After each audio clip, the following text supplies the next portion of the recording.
Josco Jewellers. ഇനി സംശുദ്ധമായ സ്വർണം ചെറുപുഴയിൽ. കൊട്ടത്തലച്ചി മലയുടെ അടിവാരത്ത് ചട്ടിവയൽ തെക്കേത്തോട്ടിൽ ജീർണിച്ച നിലയിൽ കാട്ടുപന്നിയുടെ ജഡം കണ്ടെത്തി. ദുർഗന്ധം വമിച്ചതിനെ തുടർന്ന് നാട്ടുകാർ നടത്തിയ തെരച്ചിലിലാണ് ജീർണിച്ച നിലയിൽ കാട്ടുപന്നിയുടെ ജഡം കണ്ടെത്തിയത്. എനിക്ക് പറയാനുള്ളത് കേരള കർഷകൻ അനുഭവിക്കുന്ന ദുരിതത്തെ പറ്റിയാണ്. ആ ദുരിതത്തിൻ്റെ അനുഭവമാണ് ഇന്ന് ഈ അവസ്ഥയിൽ കാണുന്ന ഈ കാട്ടുപന്നി. ഇവിടെ എവിടുന്നോ വന്ന് ചത്ത് ജനങ്ങളറിയുന്നത്, ഈ നാട്ടുകാരറിയുന്നത് ഇത് അതിൻ്റെ ആ സ്മെല്ല് പുറത്തേക്ക് വരുമ്പോൾ മാത്രമാണ്. ഇതെങ്ങനെയാണ് അനുഭവിച്ചതെന്നൊന്നും അറിയത്തില്ല. പക്ഷേ ചത്താലും ദോഷം, ജീവിച്ചാലും ദോഷം എന്നുള്ളൊരവസ്ഥയിലാണിപ്പം ഈ നാട്ടുകാരും ചട്ടുവയിലുള്ള ഗ്രാമനിവാസികളും ഈ മലയോര ഗ്രാമത്തിലെ കർഷകരും അനുഭവിക്കുന്നത്. അതിൻ്റെ ഫലമായി ഇതിന് എന്ത് നടപടി സ്വീകരിക്കണം എന്ന് ഈ നാട്ടിലെ ജനപ്രതിനിധികളും മറ്റാൾക്കാരും ഇതിനെ വനംവകുപ്പും അതുപോലുള്ള ഈ കേരളത്തിലെ എല്ലാ സമൂഹവും, ഈ കേരളം മൊത്തമുള്ള കൃഷിക്കാർക്ക് വേണ്ടി ഈ ഒരു വാക്ക് പറയാൻ ഞാൻ ആഗ്രഹിക്കുന്നു.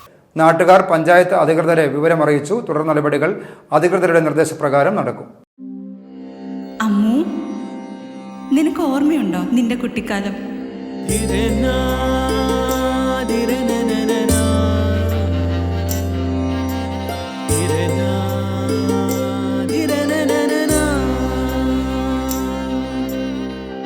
നിന്റെ കളിയും ചിരിയും കുസൃതിയും, പിന്നെ നിന്റെ ആ കുട്ടിച്ചോദ്യവും. ഇതെനിക്ക് തരുമോ? തരില്ല. ഇതേ എനിക്ക് എന്റെ അമ്മ തന്നതാ. മുത്തശ്ശിക്ക് ഇതാര് കൊടുത്തതാ? മുത്തശ്ശിയുടെ അമ്മ കൊടുത്തത്. അപ്പൊ ഇത് ശരിക്കും മാറിയ?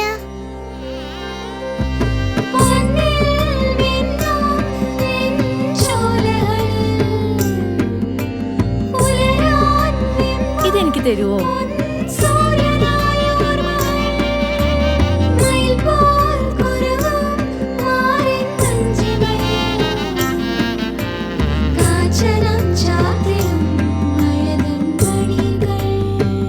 ചില ബന്ധങ്ങൾ പവിത്രമാണ്.